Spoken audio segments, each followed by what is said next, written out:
아마도 많은 분들이 TV 뉴스나 또 인터넷 기사들을 즐겨 보실 것 같은데요. 제가 어렸을 때 신문이나 또 뉴스를 즐겨 보시는 아버지가 잘 이해가 안 됐습니다. 그래서 이제 아버지한테 종종 아빠 뉴스를 무슨 재미로 봐요라고 이렇게 묻곤 했었습니다. 그러니까 아버지가 새벽에 일어나셔 제일 먼저 하시는 일이 신문을 펴시고 또 뉴스가 시작되기 전에 일어나셨기 때문에 또 뉴스 시간이 되면 저희들이 일어나기 전부터 뉴스를 틀어놓으시는 거죠. 물론 저는 뭐 그 정도는 아닙니다만 어느덧 제가 아버지가 되고 나이를 먹고 있는데 저도 아버지처럼 뉴스를 이렇게 종종 보는 것을 저희 아들이 봅니다. 그래서 저희 아들이 제 모습을 보면서 아빠 뉴스를 무슨 재미로 봐요? 이렇게 또 질문을 하곤 합니다. 그런데 저와 여러분이 그런 뉴스를 보면 마음을 따뜻하게 해주는 이렇게 흐뭇한 소식보다는 우리의 얼굴을 찌푸리게 만드는 그런 악한 소식을 접할 때가 훨씬 더 많습니다. 여러분 그렇지 않습니까? 그리고 이제 그 뉴스들이나 이런 기사들을 보면 악한 자들이 세상에서 권력을 잡고 또 악을 저지르면서 법을 피해가고 또 그들끼리 권력을 잡고 있는 그들끼리 또 서로를 보호해주는 그런 모습을 보면 우리 안에서 이렇게 분노가 치솟을 때도 있습니다. 이 시대에 많은 사람들이 검찰 개혁을 외치는 이유 중에 하나가 바로 그러한 이유 아니겠습니까? 정말로 세상이 악해졌다는 말을 우리가 종종 하거나 듣게 되는데 그 말이 실감이 나죠. 그런데요, 우리가 세상이 이처럼 악해져 갈 때 정말 조심해야 할 것이 있습니다. 그것은 뭐냐면 악한 세상이나 악한 사람들을 묵상하며 사는 겁니다. 우리가 그 사람들이 저지른 악행 또 그때 일어난 어떤 그런 악한 일들을 끊임없이 생각하고 곱씹고 마음속에서 분노하며 그렇게 묵상하는 겁니다. 세상이 악하다고 악한 것만 보고 악한 사람들 때문에 마음 상해하고 낙심하고 절망하고 또 분노하다 보면 나도 모르게 그 악한 세상을 닮아가게 된다는 것입니다. 여러분 부부가 닮은 이유가 뭡니까? 평생을 얼굴을 바라보면서 함께 살기 때문입니다. 나도 모르게 여러분은 부부관계에는 서로를 묵상하게 돼요. 그래서 나도 모르게 그 사람의 말투를 닮아 있고 그 사람의 생활 습관을 닮아 있고 그 사람의 어떤 삶의 가치관을 닮아 있는 모습들을 보게 되죠. 우리가 악한 세상 때문에 정말로 마음 가운데 분노하고 좌절하고 절망하면서 그것을 곱씹다 보면 나도 모르게 그 악한 세상을 닮아 버린다면 여러분 그것처럼 어리석고 불행한 일이 어디 있겠습니까? 우리가 세상이 악해진다고 생각할수록 더욱더 우리와 함께 계시는 주님을 바라봐야 하는 이유가 여기에 있는 것입니다. 분명히 악한 세상이 크고 악한 사람들도 강합니다. 하지만 우리와 함께 계시는 주님이 더 크고 더 강하십니다. 요한복음 10장 29절에 보면 그들을 주신 내 아버지는 만물보다 크시다라고 예수님께서 고백하십니다. 하나님께서 만물보다 크십니다. 그러므로 저와 여러분이 이 악한 세상을 묵상하고 이 악한 세상을 곱씹으면서 분노할 것이 아니라 만물보다 크신 주님, 그 주님이 나와 함께 계시잖아요. 그 주님을 바라보고 그 주님을 끊임없이 묵상하며 살아갈 필요가 있다는 것이죠. 그러므로 저와 여러분이 그렇게 주님을 바라볼 때 세상이 악해도 얼마든지 하나님의 말씀대로 살아갈 수 있게 된다는 것입니다. 하나님께서 능히 우리를 그렇게 살아가도록 만들어 주신다는 거예요. 오늘 본문을 보면 다윗이 살던 시대에 왕이나 집권자들이나 또 재판관들이 다 악한 시대였다는 것을 우리가 알 수 있습니다. 1절과 2절을 보면 너희 통치자들아 너희가 정말 정의를 말하느냐 너희가 공정하게 사람을 재판하느냐 그렇지 않구나 너희가 마음으로는 불의를 꾸미고 손으로는 이 땅에서 풍력을 일삼고 있구나. 그러니까 다윗 주변에 세상의 왕들, 또 집권자들, 권력자들, 재판관들이 너무나도 악하더라는 거예요. 심지어 다윗이 볼 때 저 사람은 정말 뱃속에서부터 악한 사람이었다라고 생각이 들 만큼 그런 악한 사람도 있더라는 거예요. 3절을 보면 악한 사람은 모태에서부터 곁길로 나아갔으며 거짓말을 하는 자는 제 어머니 뱃속에서부터 빗나갔구나. 또 여러분 오늘 보면 4절에 보면 그들의 독은 뱀의 독 같으며 그들은 귀를 막은 귀머거리 독사 같으니 술사에 홀리는 소리도 듣지 않고 능숙한 술객의 요술도 따르지 아니하는 독사로다. 여기 오해하시면 안 되는 것이, 여러분 이것은 그렇게 이해하시면 됩니다. 여러분 인도 같은 데 보면 코브라가 항아리에 담겨 있고 피리 불면서 이렇게 다리를 움직이면 이 코브라가 이렇게 나와서 그 사람의 이 피리 소리에 따라서 막 움직이는 것 같잖아요. 그걸 생각하시면 됩니다. 여러분 독사는, 이 코브라는 누구를 따라야 돼요? 자기 앞에서 피리 불면서 자기 몸을 움직이게 하는 이 사람을 따라가야 돼요. 근데 이 독을 품고 있는 이 사람들이 자신이 따라야 할 그 사람을 따르지 않고 자기 마음대로 물어뜯고 사람을 죽인다는 거예요. 지금 이 세상의 집권자들이 따라야 할 정의를 따르지 않고 따라야 할 공의를 따르지 않고 그들이 품은 독을 가지고 사람들을 죽이고 물어뜯고 이렇게 악한 일을 저지르고 있다라는 거죠. 여러분 이런 사람들이 우리 주변에 실제 있잖아요. 우리가 종종 보지 않습니까? 거짓말을, 악한 짓을 해놓고 거짓말을 너무나도 천연덕스럽게 하고 기자들의 질문 앞에서 자신은 아무런 죄가 없다는 듯이 그렇게 뻔뻔하게 이야기를 하고, 또 그런 분들이 심지어 권력의 한 중심에 있는 것도 우리가 보기도 하고, 이런 사람들의 공통점이 뭐냐 하면 하나님을 믿지 않고 하나님의 심판을 믿지 않는다는 거예요. 시편 58편에서 가장 많은 부분을 차지하고 있는 6절에서 10절까지가 하나님 저들을 심판해 주십시오라는 다윗의 기도입니다. 하나님 저들을 심판해 주십시오. 악한 자들을 심판하셔서 하나님 살아계심을 보여달라는 거예요. 그런데요, 악한 사람들이요, 하나님 저들을 심판해 주십시오라는 이 말을 들을 때 어떻게 생각할까요? 여러분, 우습기만 합니다. 왜요? 자기들은 하나님 안 믿거든요. 하나님의 심판도 안 믿거든요. 하나님 저들을 심판해 주세요라고 하는 이 기도가 그들에게는 우습기만 하다는 겁니다. 여러분, 저와 여러분이요, 그런 악한 사람들이 세상에 많은 것이 우리의 마음을 상하게 하는 것이 사실입니다. 그러나 그 못지않게 우리의 삶에는 놀라운 일이 있다는 사실을 꼭 아셔야 합니다. 그게 뭐죠? 세상이 이렇게 악한데도 여전히 하나님을 믿는 사람들은 있다는 거예요. 여전히 하나님을 믿는 사람들이 있다는 거예요. 그게 무슨 말일까요? 여전히 하나님을 믿는다는 말은 하나님이 역사하고 계시다라는 의미입니다. 누구도 하나님이 이끌지 않으면 사람은 하나님께로 나아올 수가 없어요. 그러니까 여전히 세상이 악한데도 하나님을 믿는 사람이 있다는 말은 여전히 하나님은 일하고 계신다. 여전히 하나님은 살아 계셔서 우리 가운데 역사하고 계신다라는 의미가 되는 것입니다. 엘리야가 하나님께 죽기를 구하면서 낙심하면서 하는 말이 뭐였습니까?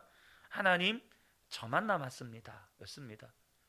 하나님 믿는 사람이, 이 이스라엘 백성들 가운데 하나님 믿는 사람이 저밖에 없습니다. 이게 도대체 뭡니까? 하나님 살아 계시기나 합니까? 살아 계시다면 왜 이렇게 잠잠하십니까? 이런 의미를 담고 있는 질문 아니겠습니까? 하나님 저만 남았습니다. 그런데 그때 하나님께서 뭐라고 말씀하십니까? 바알에게 무릎 꿇지 않은 7,000명의 사람들이 있다. 이게 무슨 말이죠? 나는 여전히 살아있고 나는 여전히 수많은 영혼들을 구원하고 있는 일들을 하고 있다. 이 말씀이죠. 하나님을 믿는 사람들이 지금도 있다는 것이죠. 세상이 어떻든지 여러분 세상에서는요 잘 되는 것, 돈 많이 버는 것, 성공하는 것이 선입니다. 그게 정의입니다. 그게 정의예요. 하지만 저와 여러분은 그렇게 생각합니까? 돈을 많이 버는 게 선이고 세상에서 성공하는 것이 정의입니까? 여러분, 저와 여러분은 그렇지 않아요. 우리 안에는 하나님은 살아계신다. 하나님은 심판하신다. 하나님은 우리에게 말씀하신다. 비록 그렇게 말하는 것, 또 그렇게 사는 것이 사람들에게 바보 같다는 소리를 듣고 사람들에게 미련하다는 소리를 듣고 사람들에게 비웃음을 당해도 저와 여러분은 말씀대로 살아가려고 합니다. 이유가 뭡니까? 하나님이 계시다는 것, 그게 믿어지니까. 하나님이 살아 계시다는 것이 믿어지니까. 다윗이 살던 그 시대에는 통치자들이 누가 더 악한가 경쟁하는 시대처럼 보입니다. 근데 지금도 사실은 마찬가지입니다. 어떤 법에 가면을 쓰고 또 정치에 가면을 쓰고 혹은 경제에 가면을 쓰지만 실상은 누가 더 악한가 이렇게 경쟁하는 것처럼 보입니다. 그런데요, 그런 사회 속에서도 여전히 다윗은 하나님을 믿고 있고 하나님의 심판을 믿고 있어요. 그것이 놀랍다라는 것이죠. 저와 여러분이 이러한 시대를 살면서 하나님을 믿고 사는 것이 여러분 기적이라는 사실을 꼭 아셔야 합니다. 지금 저와 여러분 안에 하나님께서 여전히 살아계셔서 역사하고 계시다는 것을 아셔야 합니다. 여러분, 우리가 믿어지기 때문에 이 약한 세상에서 하나님 말씀대로 살아가려고 하는 거예요. 내가 믿는 게 아닙니다. 하나님이 내 안에 계셔서 믿어지게 하시는 거예요. 그래서 말씀대로 우리가 살아보려고, 안 되는데도 또 말씀대로 살아가려고 하고, 안 되는데도 또 말씀대로 살아가려고 하고. 여러분, 믿는다는 것이 그렇게 우리를 놀랍게 변화시켜 가는 겁니다. 여러분 잘 아시는 그 바보 의사 안수연이라는 분 있죠? 이 안수연 형제의 글에 쓰여진 내용입니다. 이제 본과로 올라가게 되는데 이게 고민이 되는 거예요. 공부할 것도 많고 시간도 거의 없는데 주의를 제대로 지킬 수 있을까? 봉사는 제대로 할 수 있을까? 그래서 잘 아는 교회 선배에게 물었다고 합니다. 선배님, 이제 제가 본과에 올라가게 되는데 교회 생활을 제대로 할 수 있을지 걱정이 됩니다. 본과에 올라가서도 교회 생활, 봉사 생활 제대로 할 수 있을까요? 이렇게 물었더니 이 선배가 조금도 고민하지 않고 너무나도 신속하고 담대하게 그럼 당연히 할 수 있지, 그렇게 대답을 해주더라는 거예요.